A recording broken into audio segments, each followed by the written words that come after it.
Welcome in, fellow developing mediums. Today's episode, we are going to be talking about pendulums, as well as backtracking a little bit and talking about what the power is, how it feels, and how to blend.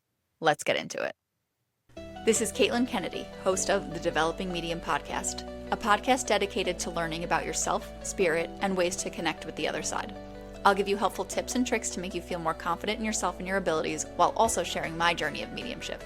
Get ready to get connected. So I know we already discussed the power and how to sit in it and all that kind of stuff, but I did have a request from someone on social media that listens that said, hey, could you just backtrack a little bit and talk about the power? Because I'm still a little confused. So I figured we'd just spend about 5 or 10 minutes talking about that, and then we're going to get into what I'm really excited about, which is the pendulum work. But before we start anything, I got a new tarot deck, the Wild Unknown Tarot Guidebook. And I love it. I love the pictures. I feel like they really resonate with me. That's something that's really important when you're looking for a tarot deck, is something that you really feel like represents you in the images. I've probably bought about 8 decks, and I have 2 that I can think of off the top of my head, but I might have a third that I feel really resonate with me. And those are my go-to ones. Those are the ones that I focus on, I put all my energy into. So make sure you're finding something that feels like it sits right with you. So the card I pulled is actually really beautiful and only a little funny because this is the first time pulling cards from this deck. And it's a card with a beautiful blue butterfly on it. And as I've mentioned in the past, blue butterflies are for my grandmother. So I feel like she was blessing these cards for me. And it's the Six of Wands. So what the book says is victory, success, rising up. From the dark and tangled branches emerges a butterfly. New life takes flight. If you're not reveling in the joy of success already, you will be soon. The Six of Wands is a card of victory, of rising up against the odds. The obstacles have been relentless, but now is not the time to look back upon them. The more pressing question is, where will you go with your new set of wings? And what I had asked the deck was, what can I tell my listeners this week? What's something that they all need to know? And to me, that's saying that you guys are going to be successful and you're ready to fly. You're ready to grow your set of wings and you're doing really well. Maybe not even just with mediumship, maybe with other things, but I felt like it was a really good encouraging, like, you're going to have great success with this, keep it up kind of thing. So I'm very grateful that that's the card that was pulled. And I'm also grateful for my grandmother because I feel like she had some kind of a say in it. So I might start pulling cards before each episode. I'm not sure yet. I'd have to actually remember them, maybe use different decks and see. So let me guys know what you think about that. So the first thing we're going to talk about, like I said, is the power and how it feels and how to blend with it. So Michael Mayo explains that the power is the felt presence of spiritual energy that precedes any form of spirit connection, communication, or phenomena. It is often experienced as a change in atmosphere that is highly palpable. For some reason, in American mediumship, it is not commonly discussed and rarely taught. So it wasn't until years into my development that I began understanding this vitally important force as a foundation of mediumship that it is. And that's directly from his book, Spirit Talks. And I thought that was a really great way of saying it, because as I was sitting here going, well, how can I better explain the power to people? I'm like, it's just something you feel. It's not necessarily something that's easily explainable because it is very different for everyone. It's really hard to explain unless you've experienced it because everyone experiences it so differently. So I've mentioned before, I kind of feel it more where when I'm with spirit, I'm sweating, I'm very hot. My cheek will get warm. I'll always feel them over my right shoulder. Some people feel it as cold. I had an instance where I was on a plane and I felt spirit around me a whole lot. I could feel the power of spirit and it was just very cold and it was like someone was throwing snowballs at me is the only way I could think to explain it. I remember when I was in Michael's class, we had been sitting in the power and he said to me, Caitlin, what did you feel? And I said, honestly, my hair must have been loose and I was distracted by it because I kept feeling like I had to move my hair out of my face, but there wasn't anything really there. And he said, that's you feeling the power. He said, sometimes it could feel like a spider web or like your hair is in your face kind of thing. And some people describe it as a thickening of the atmosphere, almost as if you're meditating. And when you go to move your arm, like it's almost like you're moving through mud or something. Like it's just the air is thick. Like we had talked about a few episodes ago, sometimes you walk into a room and you can tell when there's been an argument in there. You'll also be able to sense the different, I don't want to say different temperatures in the room, but different feelings in the room you're in. It won't feel like yourself. And sometimes when you expand yourself, like when we sit in the power, I know we've mentioned you kind of expand your power as well. Sometimes I feel larger and I feel lighter. I feel like I'm going to like float away almost. So everyone really experiences it differently. And when you sit in the power, you're using your own power, but you're also kind of drawing on the power of spirit. When you're using your own power, you can drain a little bit easier. When you just give a reading out of nowhere, you might feel a little bit more tired. When you create this circle of your energy and you ask spirit to come in, it's almost like you're not only helping them with their energy so that they can meet you in the middle, but you're also drawing on their energy a little bit because they have more energy than we do. So you're helping to use their energy to get the messages through, which I feel like makes it an easier transition.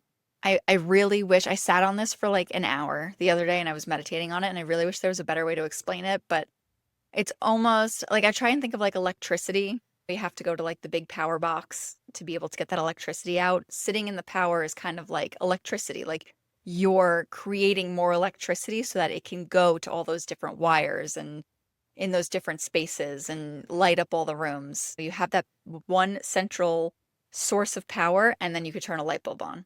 So it's very kind of, in my mind, similar to that. I really hope that makes sense. You'll also be able to feel when you're sitting in the power if you ask spirit to come close to you. Even if you're just sitting there, you're sitting there meditating, you're like, I'm not really sure if I'm sitting in the power properly. When you ask them to come close to you, you should notice something, some kind of an energetic shift. So it might be something within you where you feel happier or sadder, or it could be something where you feel warmth or you feel cold. Or when I initially started, and I haven't had this in a while, I felt like someone was holding my hands. And that to me, they're going to be subtle. It's not going to be like if I were to come up to you and smack you on the arm, you would know that you could feel that. It's going to feel like a light pressure on the arm, maybe, or like almost like something tickled you for a second. It's going to be subtle at first. It's not going to be something crazy. Can it get crazy? I mean, I've spoken to people that have said when spirit's with them, spirit moves their hands in different directions, and that's how they know spirit's with them. So it can get bigger, but I feel like the subtle energy shifts are what you really want to focus on because those subtle energy shifts are what you're going to use initially to know that spirit is with you. On the same note, once you feel like you're in that power, once you feel like you've expanded your energy, you're drawing in, you've asked spirit to come, when you have that kind of energetic shift with them, Floor taught me a little bit about this week about how to blend with spirit a little bit better. And I was very apprehensive at first about it because I was worried about it going into trance, and I'm not ready for trance. And she basically explained that when you blend with spirit, it's like wearing sunglasses. You could take them off at any time. You don't have to keep them on. You are in complete control. But when you have those sunglasses on, you're going to see things a little bit differently. And this reminded me a lot of when I did my past life regression. Because when I did my past life regression, she hypnotized me and she put me into this state where when I looked down, I was wearing the dress that I was wearing during that time period. And it was fascinating because she was just kept saying, look down, what are you wearing? Look around you, what are your surroundings? And I was in that body. And this was kind of similar. So what she said is to basically just to sit the person on your lap. Almost imagine is like once you feel their energy with them, ask them to sit on your lap. And once they're sitting on your lap, you're blending your energy a little bit better with them. I felt like I was able to see a lot more through their eyes. Not in the same sense that I was looking down and saying, this is what I'm wearing, but I felt more in the sense of I could feel them a little better. So I asked them to sit on my lap, and then I said, I felt like my chest was their chest, my hands were their hands, my legs were my legs. Like there was one gentleman that was really tall, and I was like, I want to stand up straight. I feel like I'm almost like Abraham Lincoln. Like I'm tall, I'm thin, and I walk around with pride, and my shoulders are back, and I'm rimrod straight kind of thing.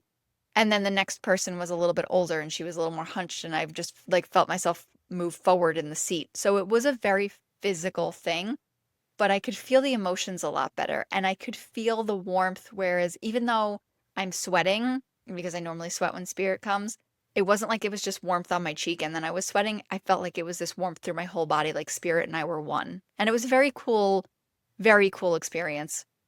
One I'd like to practice a little bit more, but it was just it was a very cool experience. It was much easier to blend, and it was a different way to practice my mediumship, and one that I'd like to work with going forward as well and to try a little bit better. But because I know I'm going to get this question, I know someone's going to say, well, how do you know you're sweating because of spirit and not because of it's hot in the room or you're hormonal and having a hot flash or something like that? And I will say that There's a very distinct difference, and kind of like the power, you might not notice it until you really try. If I'm going outside and I'm going for a run, I'm sweating in all the like normal places. Maybe the center of my chest, maybe under my arms, that kind of thing, my feet, whatever. When I feel spirit come in and I get hot, my whole body gets hot. It's kind of like a hot flash that just doesn't go away until spirit goes away. But I wish I could explain it. It feels more energetic than a hot flash. And I had hot flashes when I went through chemo. I had gone into like a menopause for 6 months, which was absolutely awful. So I know what hot flashes feel like.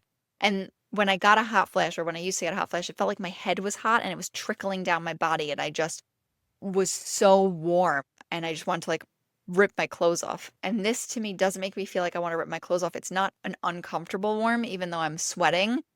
I gave a reading to my friend the other day. And I didn't even realize until the end of the reading that I was sweating. I was so in the moment. I felt warm. I felt comfortable. And then once the spirit left, I was like, oh my God, I'm so sorry. I was like pulling on my shirt. I'm like, I'm sweating so much. So it's very completely different. And you will, as you start to move into this space, learn a little bit more about it. All right.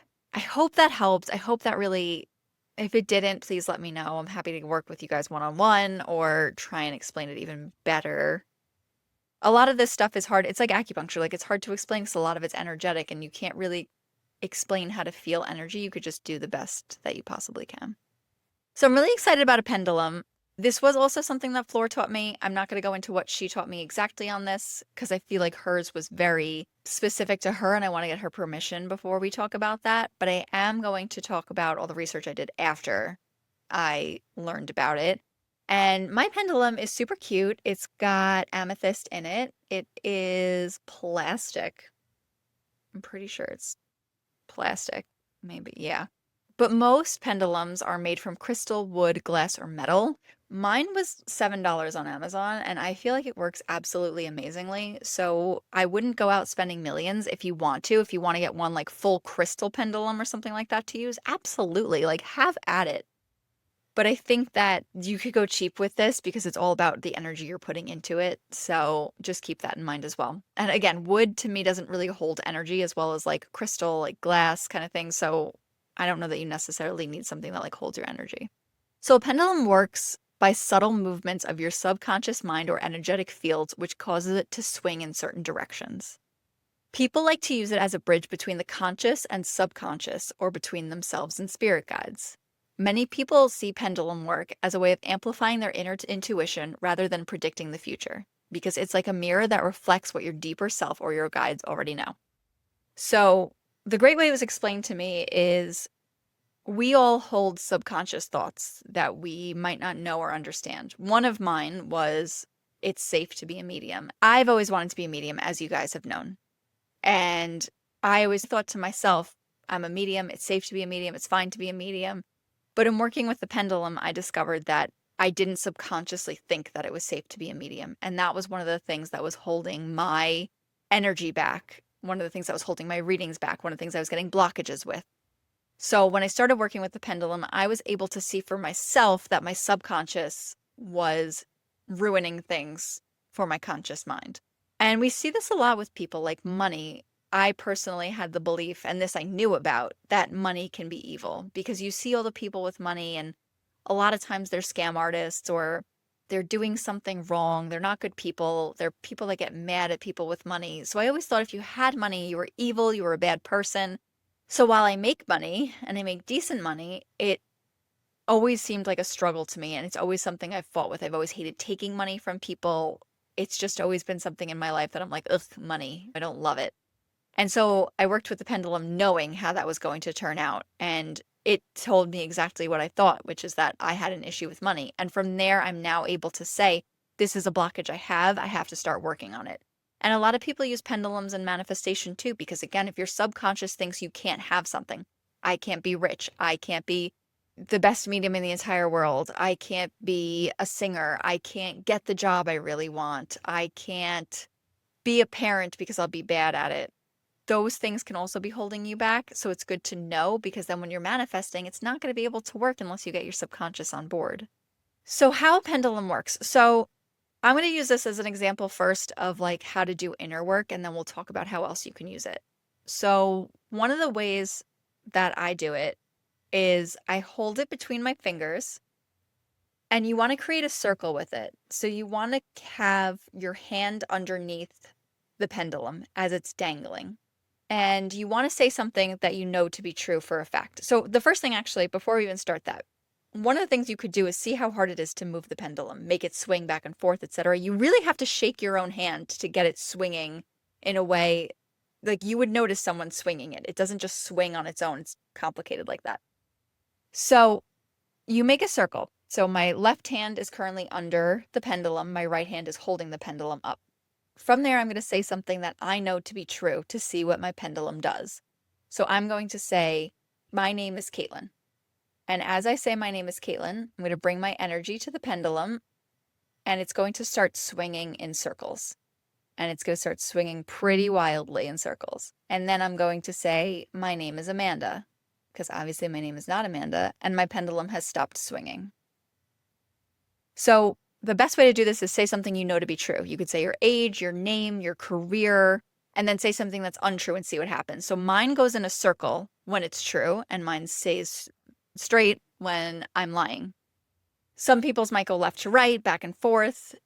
So make sure you're checking to see what's right for you, and you could check it a few times. And I also have times when my pendulum will stay absolutely straight and shake back and forth the slightest little bit when I'm doing inner work.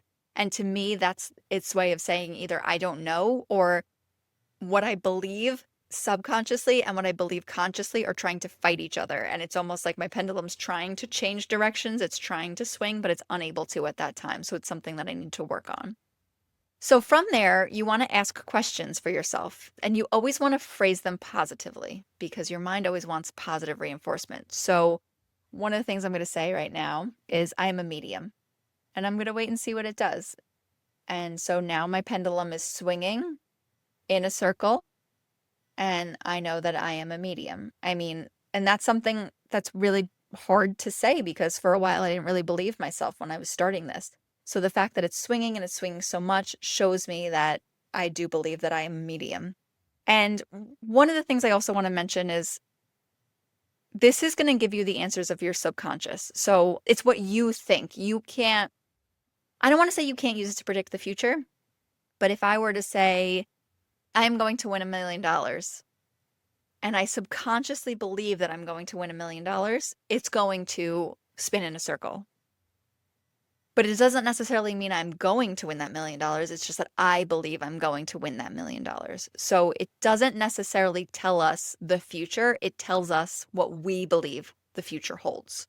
It's all about our beliefs with the pendulum. It's never really about what's actually going to happen. So please keep that in mind. It's all about what you believe when you're using this. So what I'd like you to do is ask yourself 2 or 3 questions. Say things that you may or may not believe about yourself. Again, you could go into money, you can go into your job. Am I happy in my relationship? Am I happy in my job? Or I guess I would say, I love my job. I'm in a great relationship. I have a lot of friends. I take good care of myself. I am healthy. Like those are all things that you could go into and just see what your pendulum does and then write it down and you'll know the things that you need to start working on. You can use it to speak to your loved ones. I tried this with my grandmother the other night, but I would say be cautionary with what you ask because I asked a question to my grandmother that didn't turn out to be true, or at least not yet. I want to go back and think about the phrasing a little bit because I'm like, well, so was it really my grandmother or was it me? Like, I'm like, was my grandmother really there or was the pendulum not working? Did I put my thoughts into it? And it kind of got me in like a little bit of a tizzy. So just keep in mind the questions you ask. You always want to make sure that they're positive. The question I asked wasn't negative, but it was more neutral. And maybe that's why too. But like always just be careful with how you use it. So when I used it with my grandmother, I held it in the same way. I did not have a circle. So I did not keep my left hand underneath because I wanted it to be from her, not from my energy. And I said to her, Grandma, if this is you, please swing this back and forth. If this is really you, please swing it left and right. And then I said, if your name is Audrey, swing this left to right. And then again, it went back to left to right. And I said, if your name is Amanda, keep it straight. And it kept swinging. And then I asked a few questions like, are you okay? Are you happy? And I always asked for it to do specific things. I even asked for it to go diagonally at some point, and it did. So I knew she was there with me. It did feel really weird doing that. I have to say, I left with a bad taste in my mouth personally. I don't know why. It felt like a Ouija board to me, and maybe that's why. And the other thing I'll caution with this is you want to talk to your loved ones, but you don't want them to have to perform for you every day. So if you are going to do this, I showed a few of my friends how to do this. Just make sure it's not an everyday thing. Do it once a month, maybe, or something like that. Just use it when you miss them. Try and use that connection when you really need it. Because I feel like sometimes if we wear them out, they might not come when we really need them. Although I guess they will. They'll always come when you need them, but you just don't want to ever abuse anything in my head. Use it to heal, use it for your chakras. So one of the things I really love doing is laying down and holding the pendulum over my chakra. And I don't have to put my hand under it because I'm still creating a circle, like a loop, when it's over that chakra. And I will imagine myself opening that chakra. And when I open that chakra again, it moves into a big circle. And then when I'm done, like if I give a reading or something, when I'm done with it, I will have it moving over that chakra. And then I will imagine myself closing that chakra and it will go straight and stop moving. So that's a really good way to see if there's any blockages in your chakras. Go one by one. The only one I sit up for is my crown chakra because I need my crown chakra to be sitting up for in my mind. But I'll use it over my third eye and I'll watch my third eye open, which is really cool. And I'm like, wow, I know everything's open. And then at the end of the reading, when I am putting the pendulum over my chakras, I see that they're still open as I'm closing them. And I'm like, wow, that's just so cool to see that they're still open. One of the places that I had looked things up on was recommended asking about things you know and then things you don't know, as in like for the future. Like if you got an envelope to say like what's in this envelope, but I don't know how that would work exactly. It didn't really make sense to me. I tried to understand it, but if you're someone that understands that, please let me know. But I guess it would be like you could guess what's in it, or you could use your intuition. Maybe that makes more sense. Saying there's not a letter in this envelope, it's a deck of cards. I could feel energetically that it's a deck of cards. And then you could use your pendulum and say, is it a deck of cards? But to me, again, that's your inner thoughts of that's what you think it is. So it's going to say yes to that. But I guess that's a way of like testing your intuition as well. I don't know. That one doesn't make as much sense to me. So if you guys understand that, please let me know.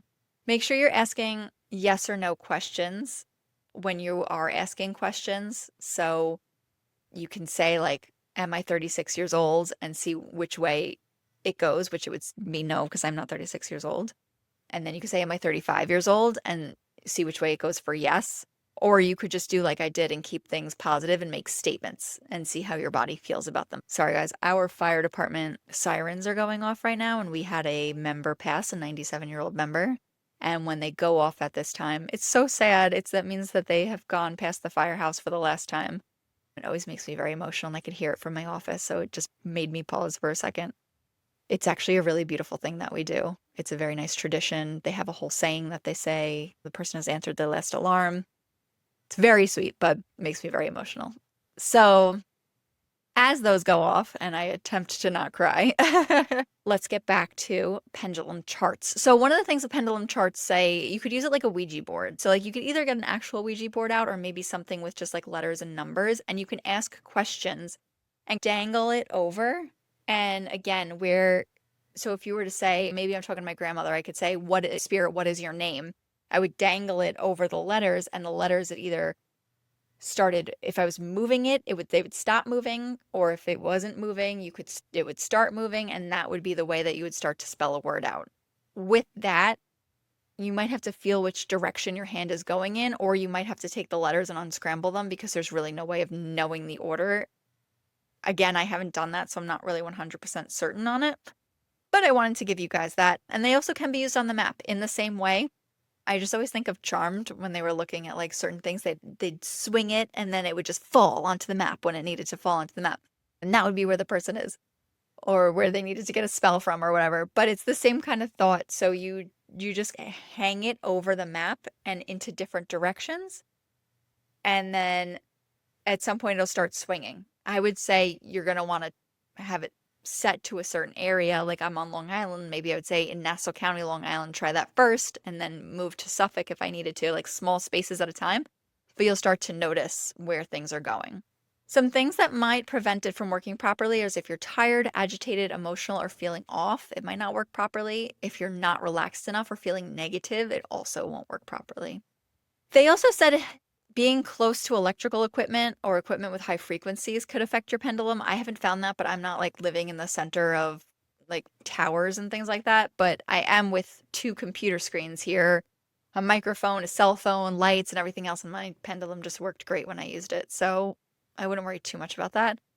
If you've not phrased your questions properly, they need to be simple and specific. So don't say, I am a medium. I am the best medium in the entire world, and I'm going to be doing demonstrations and platform work, and I'm going to be famous because there's a lot in there, and some of it could be yes, and some of it could be no. So make sure that you're asking simple questions. Start it off. I am a medium. Yes. I am a good medium. Yes. And go from there. If you're not concentrating enough, sometimes you have to wait a while for the answer to come through. Again, I haven't experienced this, but I can assume if you are asking the question of, am I'm a medium, and trying to see if you feel like you are, and then thinking in your head, oh shit, I have to go get groceries, and I have to go do this, and I have to go do that, and oh yeah, I gotta pick the kids up from school. Then maybe your pendulum isn't gonna know what to do because you have so many thoughts. So make sure that you're concentrating and focusing on it. This says you may need to try a different pendulum as it might not be compatible with your energy. Again, I feel like if a $7 pendulum is working for me, I'm going to be fine using anything, but I guess that could be an issue. I haven't heard of anyone. Since I started using it, I've mentioned it to a lot of people and they're like, "Oh my God, I love using my pendulum." And nobody has said that they've ever needed another one. So I wouldn't think that that's true, but I'm always going to mention it. The main thing to remember is to relax, keep trying, and have an open mind. The more you practice, the better results your pendulum skills will become, and you should be able to get good results.